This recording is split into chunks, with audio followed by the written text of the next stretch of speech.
Guys, I made this video because I couldn't understand this topic for like 5 hours and I finally figured it out. So I just wanted to share it. One thing I want to ask is like, just please watch till the end because this was the only way that I can understand and I think it's the easiest way. So all you need to know is these lines. So let's label them first. So you start with lead 1, and then these three will be the AVF, AVR, and the AVL leads. So how do you know which one is which? Do you need to memorize it? Oh, of course you don't have to. Just think of it as same as looking at an X-ray. The right side and the left side, it reverses, right? So this side is going to be our right side, and then this side is our left side.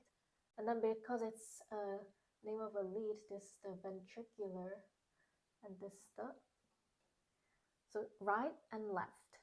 And then what about this one? And you have another one, which is AVF. So it's really easy to remember because you just have 3 of these lines for the leads with the alphabets, and then this is the left and this is the right, and then this is neither right or left and it's in the middle, so it's F. Now what we're going to do is classify which ranges are normal. So from here to there, this is the normal range. And then because we already said this is the right side and this is the left side, this side is going to be right side deviation, and then that side is going to be the left side deviation, and then this side is the extreme deviation. You could write the angle, so this is 0 degrees, this is plus 90, and this is 180, and this is negative 90 degrees. However, you don't even need the numbers to know what kind of deviation, and I'll show you now how it's done. So let's look at the first question. Let's look at lead 1. Is it negative or positive? It's pointing more downwards, right? So in my method, if something is negative, it's going to be on the opposite side of that lead. So if lead 1 is negative, the range is going to be somewhere on this side. So let's just remember that it's somewhere in here. And then if you look at AVF, it's positive, right? So AVF positive, then it's on the same side of AVF. So here and there. So if you look at the overlap, it's going to be here. And what is this? It's the right axis deviation. But if the question asks you for the angle, you just need to remember that this is 0. And then you go clockwise, okay? Clockwise. So it's plus 90, and it's going to be negative 90, and then 180. So it's going to be between 90 degrees and 180 degrees. Let's do another question. Look at lead 1. Is it positive or negative? It's positive. So it should be on this side. And then let's look at AVF. AVF is also positive, right?